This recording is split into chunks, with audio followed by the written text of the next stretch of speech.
నాకు పోలియో రాకుండా ఉండటానికి చుక్కలు వేసుకున్నా.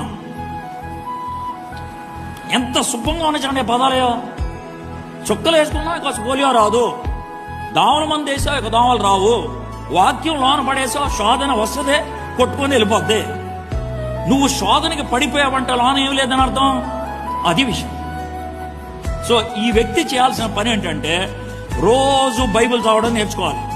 బైబిల్ ఇష్టం కాకపోతే చదవాలి. గుర్తుపెట్టుకోండి, ఈత కొట్టాలంటే ఏం చేయాలి? ఈత నేర్చుకోవాలంటే ఏం చేయాలి?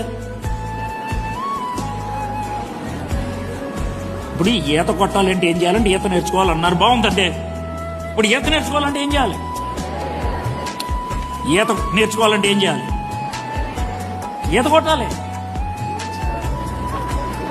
ఈత నేర్చుకోవాలంటే ఏం చేయాలండి? ఈత కొట్టాలి. సార్ అది కాదు సార్, ఈత అదేరా ఈత నేర్చుకోవాలంటే ఈత కొట్టాలి.